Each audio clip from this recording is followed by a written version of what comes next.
ప్రభునందు ప్రియ సభ్యులాగా వస్తాను చెప్పాలి. సభలు ఎవరు లేదు, అందరు సభలు లేదు, మంచి స్త్రీలు ఉన్నారు, చాలా సంతోషం.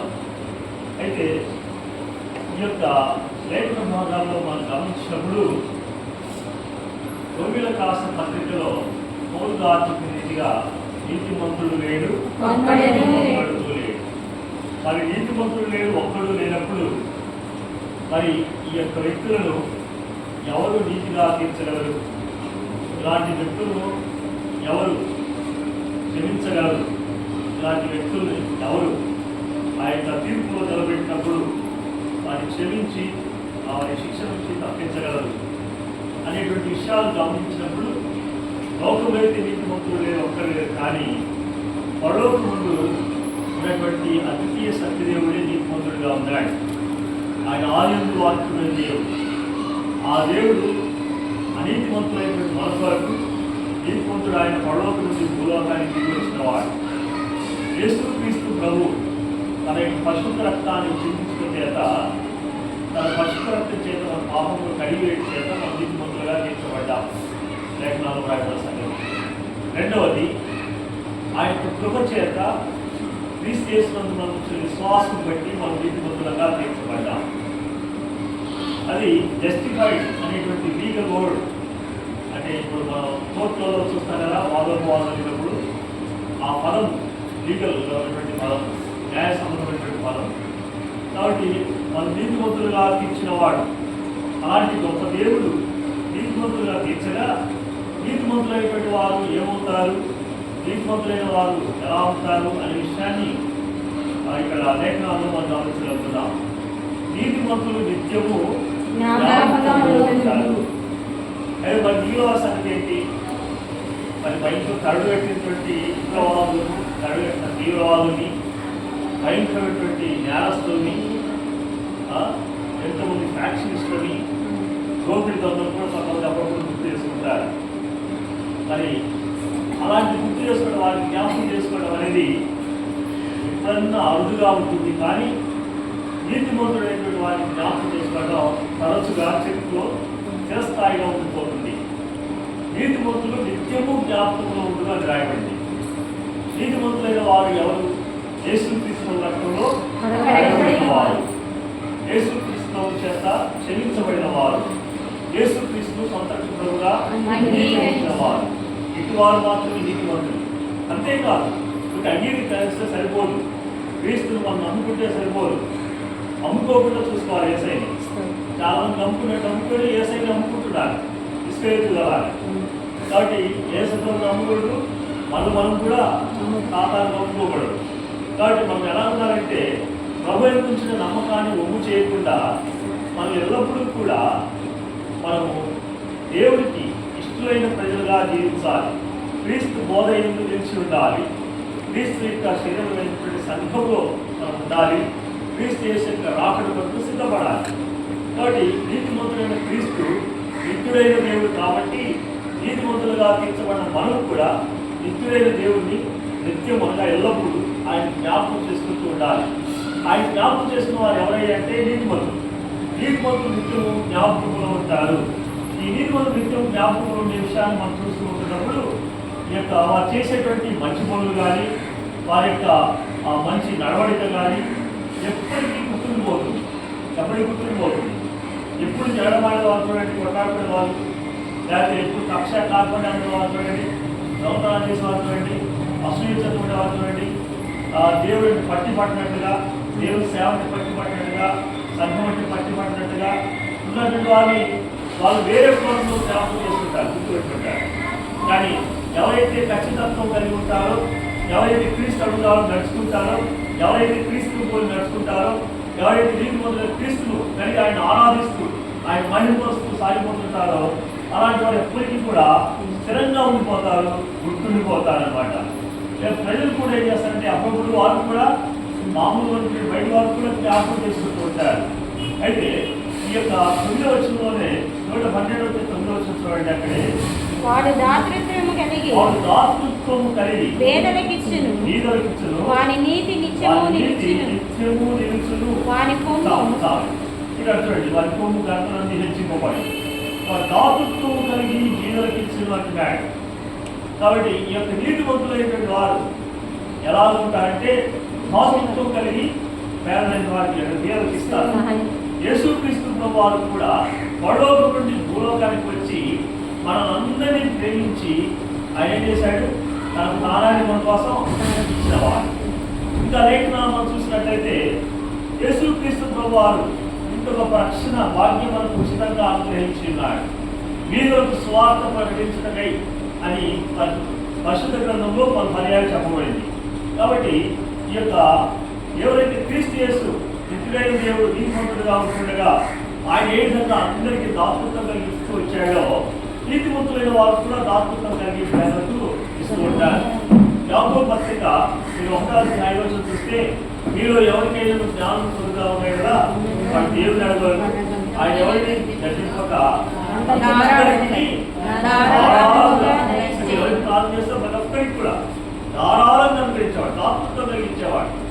అలాగే మనీ మ్యాటర్స్ కూడా మనం చూసినట్టయితే లేఖనాలు మనం చూసాం దాతృత్వం కలిగించేదాని గురించి కదా, దాతృత్వం కలిగించేదాని గురించి. అలాగే బయట రసమంత్రులు గారి గురించి కూడా వెళ్ళినప్పుడు కొంతమంది శాలరీస్ పడగానే ఆయన దగ్గరికి ఉన్నా లేకపోతే ఆయన దారిలో వస్తున్నప్పుడు కూడా ఎవరు కనిపిస్తే వాళ్ళకి ఇచ్చేవాడని నేను విన్నాను. నేనేం చూడలేదు కానీ విన్నమాట. దాతృత్వం కలిగి ఇవ్వడం, దాతృత్వం కలిగి ఇవ్వడం, అలాగా దాతృత్వం కలిగి బీదలకు ఇస్తారు. వారి నీతి కూడా ఎలా ఉంటుందంట? నిత్యము నిత్యము జ్ఞాపకంలో ఉంటారు. వారి నీతి కూడా నిత్యము నిలుస్తూ ఉంటుంది. కాబట్టి నీతిమంతుడు అంటే దేవుని దృష్టిలో సరైనటువంటి వ్యక్తి అని అర్థం. నీతిమంతుడు అంటే దేవుని దృష్టిలో సరైన వ్యక్తి. కాబట్టి అతడు నిజాయితీపరుడుగా ఉంటాడు, ధర్మబద్ధమైనటువంటి వాడుగా ఉంటాడు, ఇతరులకు సహాయం చేసేవాడుగా ఉంటాడు, నైతిక విలువలు కలిగిన వాడు ఉంటాడు, సామాజిక విలువలు కలిగిన వాడు ఉంటాడు. కాబట్టి ప్రార్థన ఉండాలా, వాక్యం ఉండాలి, మిగిలిన కార్యకలాపాలు కూడా ఇంకా నైతిక విలువలు, ఆధ్యాత్మిక విలువలు, సామాజిక విలువలు కూడా కలిగి ఉండాలి. కొంతమంది చూడండి, విలువలోకి వస్తే భక్తి ఉంటుంది, బయటికి వెళ్తే వాళ్ళ శక్తి అంటే వాళ్ళ యుక్తి అంటే చూపిస్తారు. అలా ఉండకూడదు. ఇక్కడ లేఖనాలు చూసినప్పుడు మనం నీతిమంతులు నిత్యం జ్ఞాపకం ఉంటారు, నీతిమంతుల యొక్క నీతి నిత్యము. అయితే బైబిల్లో మరి కొంతమందిని మనం చూసినట్లయితే నీతిమంతులుగా పరిగణించబడిన వారు ఉన్నారు. ఆదికాండము 6వ అధ్యాయం చూసినప్పుడు ఆ తరము వాళ్ళు చూసారా, ఆ తరం వాళ్ళు నోవు మాత్రం చాలా మంది ప్రజలు ఉన్నారు, చాలా మంది ప్రజలు ఉన్నారు. కానీ వాళ్ళు ఇల్లు కట్టుకుంటున్నారు, పెళ్లి చేసుకుంటున్నారు, ఇల్లు ఆరోగిస్తున్నారు, అన్నీ చేసుకుంటారు. వాళ్ళు తాము స్వపోషణ చేసుకుంటూ ఉన్నారు, నాది అనేటువంటి పరిస్థితిలో ఉన్నారు. కానీ ఏనాడు వారి యొక్క ఆత్మ గురించిన విషయాలు, వారి ప్రాణరక్షణ గురించిన విషయాలు ఆలోచించిన వారు కాదు. అయితే ఆ తరం వాళ్ళు నోహు అనేటువంటి ఒకే ఒక్కడు నీతిమంతుడుగా ఉన్నాడు, నిర్ధారణుడుగా ఉన్నాడు. కాబట్టి ఆ రావుని ఉండటం చేత ఆ దినములందు దేవుడు నోహు ద్వారా ఏం చేశాడు? స్వార్థను ప్రకటింపజేశాడు. పేతురు కూడా భక్తుడు రాసిన 2వ పత్రికలో 2వ అధ్యాయంలో మనం ఆ విషయాలు చూడగలం. నోహు తీర్పరుడుగా ఉండి స్వార్థను ప్రకటించడం రాయబడింది. కాబట్టి స్వార్థను ప్రకటించాడు. జలప్రలయం రాబోతుంది, దేవుడి ఉగ్రత కమ్ముకోబోతుంది, అందరూ కూడా నశించిపోతారంటే ఎవరైనా విన్నారా? వెళ్ళలేదు. అంతేకాదు, వినకపోవడమే కాదు, ఇంకేం చేశారు? కాలం చేశారు, వ్యర్థం చేశారు నోవుని. అయితే నోవు ఇంటి దగ్గర ఓడగట్టు వచ్చాడు. మన షిప్ యార్డ్లో చూసినట్టయితే ఇక్కడ కలకత్తా కానీ లేకపోతే మన విశాఖపట్నం కానీ అది వైజాగ్ మెడ్రాస్ కానీ కొన్ని వచ్చి ఇక్కడ ప్రాంతాలు ఉన్నాయి. అక్కడ షిప్ యార్డ్ ఉంటుంది, అక్కడ ఓడ తయారు చేస్తారు. మరి ఎక్కడ చేయదు. కానీ నోవు మాత్రం ఎక్కడ ఓడ తయారు చేశాడు? ఇంటి దగ్గర, తన ఇంటి దగ్గర ఓడ తయారు చేశాడు. తన భార్య కుమారుడు వాటిని సహాయకారులు అందిస్తుండేవారు. ఆ యొక్క తరువాళ్ళు నోవు నీతి పరుడుగా ఉండడం చేత నోవును బట్టి నోవు భార్య, కుమారుడు, కోడలు ఆ ఓడలో ప్రవేశించేవారు రక్షించబడిన వారు. మిగిలిన వారందరూ ఏమయ్యారు? ఏడాదేశ వారు ఏమయ్యారు? వారి యొక్క దేహాన్ని తెచ్చుకున్న వారు ఏమయ్యారు? వారు పిల్లలు కట్టుకుంటున్న వారు ఏమయ్యారు? వారే తమ జీవితాల్లో పెళ్లికిస్తూ వాళ్ళు ఆనందపడుతున్న వారికి ఏమయ్యారండి? వారు బయటికి నోహుని ఎలా చేసి వారు ఏమయ్యారు? జల ప్రళయము చేత మునిగిపోయి నశించారు. ఇలా నోహు అతను వాడు నీతిమంతుడుగా కనబడ్డాడు. మరొక మాట మనం చూసినట్టయితే అపోస్తులైనటువంటి పౌలు గారు కూడా గల్తీయులకు రాసిన 3వ అధ్యాయం 6వ వచనం అంటున్నాడు, అక్కడ అబ్రహాము నీతిమంతుడని పిలిచాడు. అబ్రహాము నీతిమంతుడని పిలిచాడు. ఎందుకంటే ఆ దినముల యందు సొదొమ గొమొర్రా పట్టణాలు కానీ అబ్రహాము నివసించిన ప్రాంతాలు కానీ అనేక మంది విగ్రహాల చేత ఉన్నారు. దేవుడు ఎవరి జనాంగంగా ఉంటున్నారు. వారు దేవుడు అంటే భయము భక్తి లేని వారు ఉంటున్నారు. అయ్యో సొదొమ గొమొర్రా విషయాల్లో బహు భయంకరమైనటువంటి పాపం పండిపోతా ఉంది. కానీ ఆ తరం వాళ్ళు ఈ యొక్క అబ్రహాము నీతిమంతుడుగా ఉన్నట్టుగా దేవుడిలో గోదాడుతున్నాడు, మొరబెడుతున్నాడు. అయితే నా స్నేహితుడైనటువంటి అబ్రహాముని దాచదనాన్ని చెప్పి ఆ దూతలు వెళ్ళబోయేటువంటి విషయాన్ని అక్కడ నాశనం చేయని విషయాన్ని ఆయన అబ్రహాము చేసినప్పుడు అబ్రహాము దేవుడితో పోరాడుతూ వచ్చాడు. అయ్యా 50 మంది ఉంటే 45 మంది ఉంటే 40 మంది ఇంకా బేరాలు ఆడుతూ ఉన్నాడు. 30 మంది ఉంటే 20 మంది ఉంటే 10 మంది కూడా ఉన్నారా? చివరికి అక్కడ 5 మంది ఉంటే కానీ ఎంత బాధకరమైన విషయాలు. ఆ దినములందు ఆ సంఘటనలు ఎలా చోటు చేసుకున్నాయో నేటి దినాల్లో రాబోయే దినాల్లో జరగబోయే సంఘటనలు కూడా అలాగే ఉండబోతున్నాయి. కానీ అబ్రహాము ఆ తరువాత నీతిమంతుడుగా ఉన్నాడు. తర్వాత అక్కడ సొదొమ గొమొర్రా పట్టణాల్లో లోతు అనేటువంటి వ్యక్తి మాత్రమే నీతిమంతుడుగా ఉన్నాడు. సో లోతుని బట్టి లోతు భార్య కుమార్తెని దేవతలు బలవంతంగా బయటికి అగ్నిగంధకం చేత అది కాలిపోయినట్టు ఉండగా ఆ యొక్క అగ్నిగంధకంతో ఇవి కాలిపోకుండా ఉండడానికి కోసమై నోహు ఇక లోతు భార్య పిల్లల్ని బయటకు తీసుకుని వచ్చారు. అయితే ఈ రావున అబ్రహాము తర్వాత వీరు కూడా నీతిమంతులుగా ఉన్నారు. అయితే వీరిని చూసినట్టయితే వారిని జ్ఞాపకం చేసుకోవడం ఏమన్నారు? నీతిమంతులు నిత్యం జ్ఞాపకంలో ఉన్నాడు కదా. జ్ఞాపకం చేసుకోవాలి. జ్ఞాపకం చేసుకోవడం అంటే గుర్తుంచుకోవటం లేదా వారిని గుర్తుకు తెచ్చుకోవటం. ఒక విషయాన్ని లేదా వ్యక్తిని మనం గుర్తు తెచ్చుకుంటాం లేదా వారి గురించి ఆలోచన చేస్తూ ఉంటాం. అయితే ఈ యొక్క జ్ఞాపకాన్ని గురించి లేఖనాల్లో ఒక మాట మనం చూసినట్టయితే హీబ్రూ బైబిల్ ప్రకారం జకార్ అనేటువంటి పదం ఉంది. జకార్ గ్రీకు బైబిల్ ప్రకారం ఏంటంటే విండస్ పోయం అనేటువంటి పదం నుండి ఈ యొక్క రిమెంబర్ అంటే గుర్తుంచుకోవటం జ్ఞాపకం చేసుకోవడం అనే మాట రావడం జరిగింది. ఇలా ఇక్కడ ఈ మాటల్లో చూస్తున్నట్లయితే మనము ఆది కాండంలోనే దేవుడు అబ్రహాము జ్ఞాపకం చేసుకోవడం, లోతును తప్పించడం చూస్తాం. అలాగే దేవుడు రాహేలు కూడా జ్ఞాపకం చేసుకునే గర్భం ఇచ్చాడు. తర్వాత ఎల్కానా భార్య హన్నా విషయంలో దేవుడు సహాయం చేశాడు కదా. అలాగే ఇశ్రాయేలు జనాంగం కూడా మూలుగుతూ ఉన్నారు, చాలా బాధపడుతూ ఉన్నారు.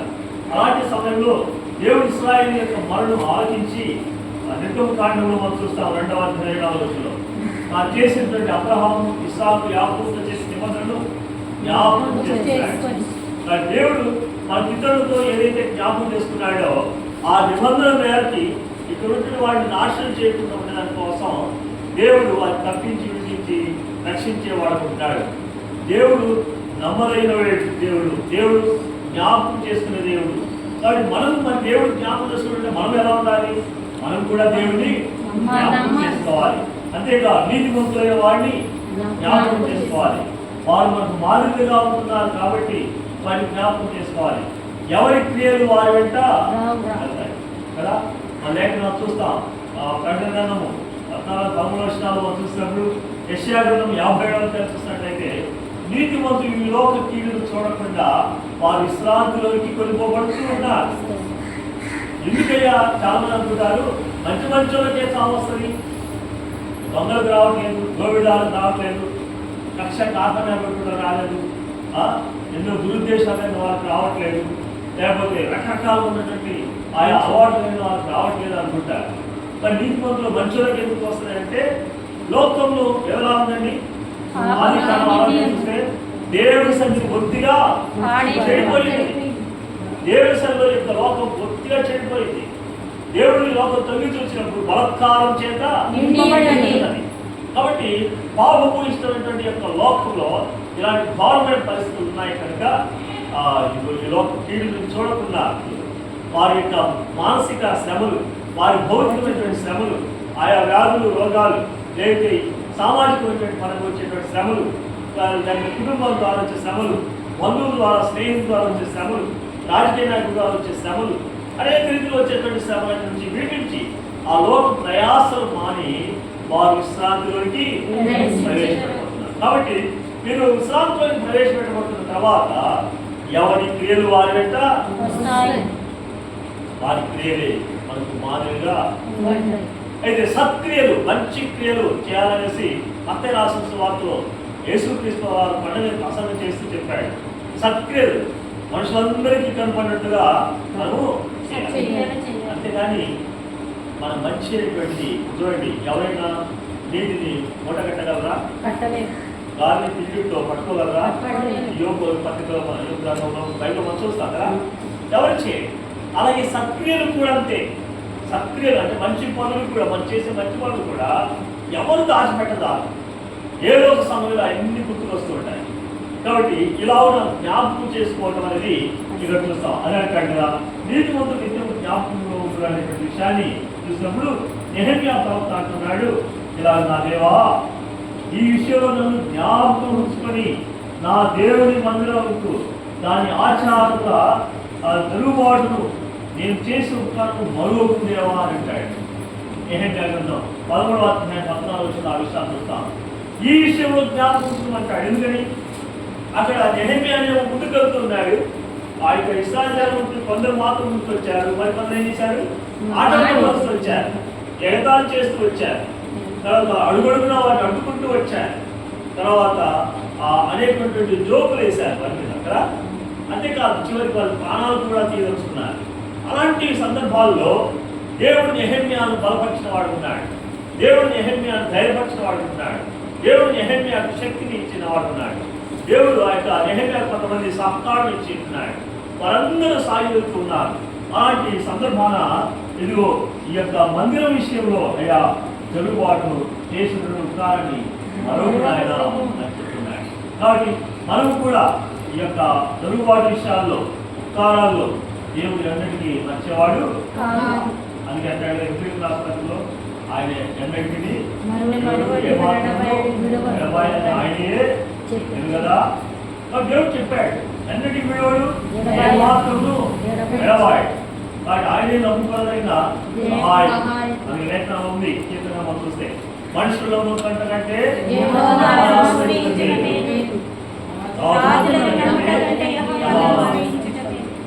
మనుషుల సహాయము. కాబట్టి దేవుడు our God is trustworthy God, our God is the hopeful God. ఆయనే మనం నమ్ముకునదగిన గొప్ప దేవుడు, ఆయనే మన నిరీక్షణకు ఆధారభూతమైన దేవుడు. He is the only helper in instant need.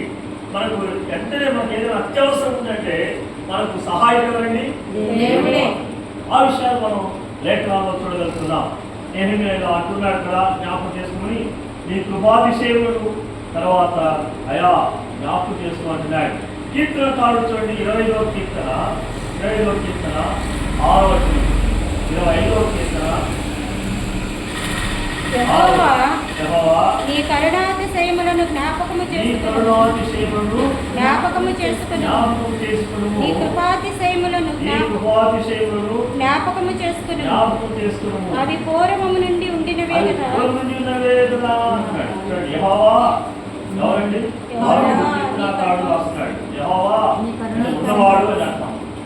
ఉన్నవాడు నాడు మోషే అన్నాడు, భగవాన్ నన్ను బాబు ఎలమంటున్నావు, వాళ్ళు ఎవరని పంపించాడు ఏమన్నాడు? ఉన్నవాడు దేవుడు యెహోవా ఉన్నవాడు. నీ కరుణ అతిశయములను జ్ఞాపకం చేసుకును, నీ కృపాతిశయములను జ్ఞాపకం చేసుకును. దేవుని యొక్క కరుణాతిశయాన్ని ఆ యొక్క కృపాతిశయములను జ్ఞాపకం చేసుకోవాలి. ఎందుకంటే అవి పూర్వం నుండి ఎప్పటి నుంచి ఉన్నాయి?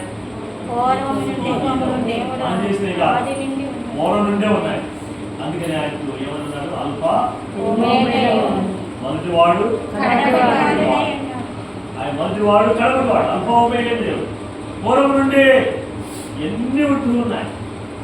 కాబట్టి అలాంటి గొప్ప దేవుడు ఈ యొక్క కృపాతిశయములను, ఈ కరుణాతిశయములను జరిగించి జ్ఞాపకం చేసుకుని చెప్తున్నాడు. ఇలాగా మనం లేఖనాల్లో చూసినప్పుడు సామెతల గ్రంథం 10:7 నీతిమంతుని ఆశీర్వాదకరమును. నీతిమంతుడు ఎవరండి? దేవుని చేత ఆశీర్వదింపబడు యేసుక్రీస్తు, లోకరక్షకుడైన యేసుక్రీస్తు, అందరికీ ప్రభువైన యేసుక్రీస్తు మాత్రమే నీతిమంతుడుగా ఉన్నాడు. అంటే నీతిమంతుడైన యేసుక్రీస్తును జ్ఞాపకం చేసుకుంట ఆశీర్వాదం. అందుకని లేఖనాలు 10 నిబంధనలు కూడా అంటున్నాడు, నన్ను జ్ఞాపకం చేసుకుంటారు దీన్ని చేసి. ఏ విషయం అన్నాడు? ఆ యొక్క తన యొక్క శరీరం సాదృశ్యంగా ఏం చేసేవారంటే పడిపోయి నన్ను జ్ఞాపకం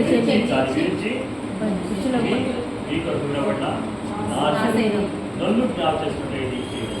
రెండవది, లోకం నుండి ప్రతి మనిషికి పాప విమోచన కలగాలి అంటే, పాపాలు క్షమించబడి రక్షించబడాలంటే రక్తం చిందింపబడవలసింది. కాబట్టి ఏడంటే మేకలు కుండేలంటూ పాపం తీసేది అసాధ్యం. వెండి బంగారం అంటే క్షమిస్తుంటే పాపం తీసేది అసాధ్యం కనుక పవిత్రుడు, నిర్దోషి, నిష్కల్మషుడు, బాబులో చేరి ప్రత్యేకంగా ఉన్నవాడు, దిగుబడు ఆకాశం చేయ స్థానం ఉన్నవాడు, తన యొక్క పరిశుద్ధమైన రక్తాన్ని, అమూల్యమైన రక్తాన్ని మన కొరకై నీరు కారునంత ముందుగా ఆ యొక్క శిలోప్రాణం మీద ఆయన చిందించాడు.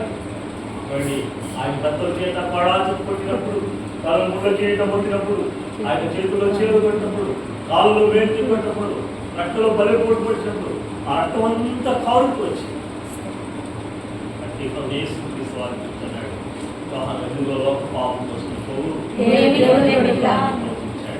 అదే మా కోసం యోహాను ఆ యొక్క ప్రకటనను చూశారు, వహింపబడిన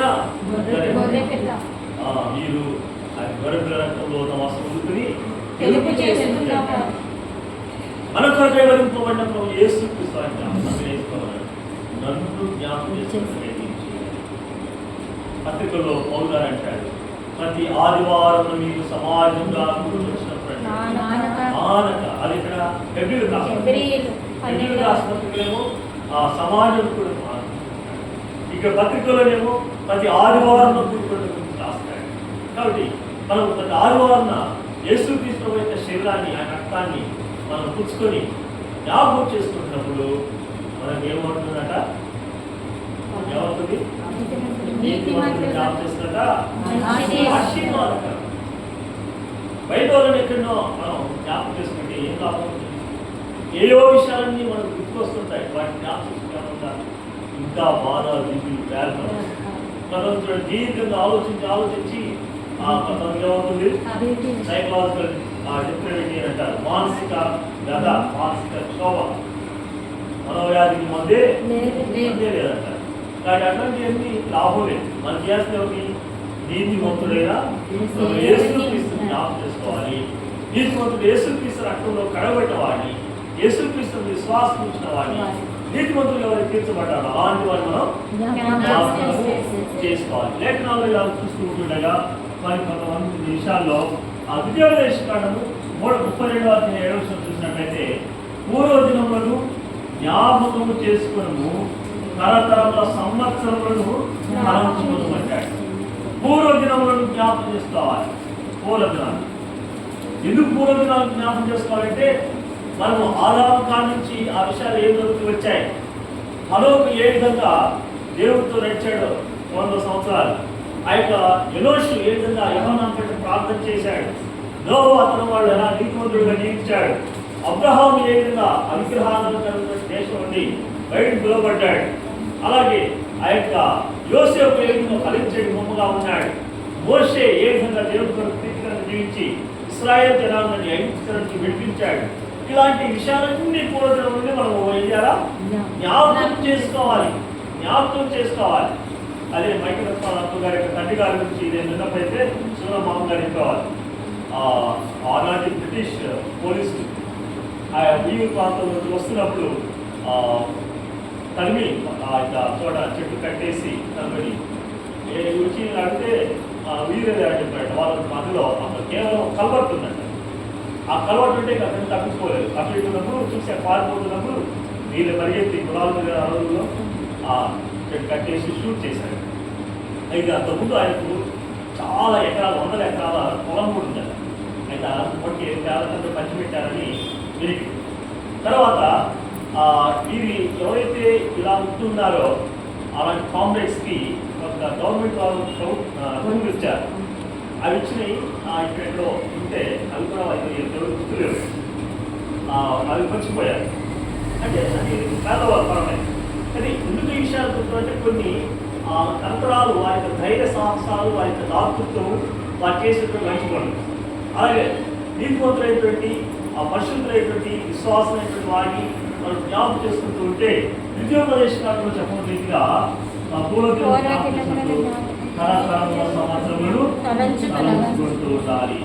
వీళ్ళు అనేది ఆలోచించగా ఈ విషయాలు ఉన్నప్పుడు చిత్తగా మాట చెప్పి ముగిస్తారు. యేసుక్రీస్తు ప్రభువారు ఈ లోకానికి వచ్చి మన నిమిత్తమై పాపం చేసి అప్పగించబడి అన్యాయంగా తీర్చబడ్డాడు కదా. శిలోకాల మీద వేలాడేశారు. వేలాడేసినప్పుడు ఆయన ఎక్కడ వేశారు? వాడు అన్నాడు, అయ్యా నీవు రక్షించుకుని మమ్మల్ని కూడా ఇంకోడు అన్నాడు, ఇది మనకైతే న్యాయమే అని మనం గర్దిస్తాడు. అప్పుడు రెండో వాడు ఏమన్నాడు? యేసు ఈ రాజ్యంతో అంటే యేసు అన్నాడు, నీవు నాతో కూడా. కాబట్టి కనీసం చిట్ట చివరి క్షణాలైనా వృద్ధాప్యములైన కడవ దినములందు ఉంటుండగా మనలో ఉన్నటువంటి ఆ పాపాన్ని, ఆ కపిలాన్ని, నేరాన్ని, మనలో ఉన్నటువంటి అవిశ్వాసాన్ని, మూర్ఖత్వం, మనలో ఉన్నటువంటి దేవుడి యొక్క కనబడేటువంటి దోషాలు, అపరాధాలు, ఏ బలహీనత ఉన్నా సరే ఆనాడు చిట్ట చివరి క్షణాల్లో ఆత్మంగా యేసుని రాజ్యంతో పశ్చాత్తపడి మారు వస్తుంది ప్రభు ప్రాధేయపడ్డాడు. అలాగే అడిగితే ప్రభు క్షమించి రక్షిస్తాడు. ఆ దొంగ అన్న వెంటనే యేసు ప్రభు ఏమన్నాడు? నేడు నీవు నాతో కూడా ఇలా అది మనం జ్ఞాపకం చేసుకున్నావా? నీతిమంతులైనటువంటి యేసు జ్ఞాపకం చేసుకోవాలి. నీతిమంతులను జ్ఞాపకం చేసుకోవాలి. మన దూర దినములను తరతరములను వాటిని జ్ఞాపకం చేసుకోవాలి. ఇదిగో ప్రభు చెప్పిన రీతిగా నన్ను జ్ఞాపకం చేసుకునే రీతిగా ప్రభు ఇచ్చినటువంటి ఆజ్ఞ మేరకు మనం ఆ యొక్క శరీరాన్ని, ఆ రక్తాన్ని వివేచన కలిగి, శుభరించగలిగి, యోగ్యంగా మనలో పాల్గొనడానికి జ్ఞాపకం చేసుకోవాలి. అంతేకాదు కాకుండా ఇంకా మనం ఏమైనా బలహీనతలు ఉన్నట్లయితే, దేవుని ఏదైనా బాధపెట్టేది ఉన్నట్లయితే, మన జీవితానికి, ఆత్మీయ జీవితానికి ఏదైనా సంకట పరిస్థితి పడేసి ఉంటే, దేవుడికి విరోధంగా ఉండి అవి మనం నష్టాన్ని, కష్టాన్ని కలిగించేటట్లయితే, శోధనలో ప్రవేశింపజేసినట్టుగా ఉన్నట్లయితే వాటన్నిటిని విడిచిపెట్టు ప్రభావం క్షమించి అయాలను జ్ఞాపకం చేసుకుని నన్ను తప్పించి రక్షించే మనం క్షమిస్తాడు, రక్షిస్తాడు. ఇలాగా మనం ఈ యొక్క మైక్రోఫోన్గా జ్ఞాపకంగా మనం ఎవరిని ఎప్పుడు ఎలా జ్ఞాపకం చేసుకోవాలో, మన విషయంలో మనం కూడా యోచించి ఎలాగా జ్ఞాపకం చేసుకుని ముందుకు సాగాలో ఆ విషయం కొద్దిగా మనం ధ్యానం చేసినట్టుగా ఆ మాటలను మనం దేవుడు భద్రపరుచుకుంటాం. ప్రభు గారు జీవిస్తున్నారు. దేవుడు మాటలు ఆశ్రయించున్నారు.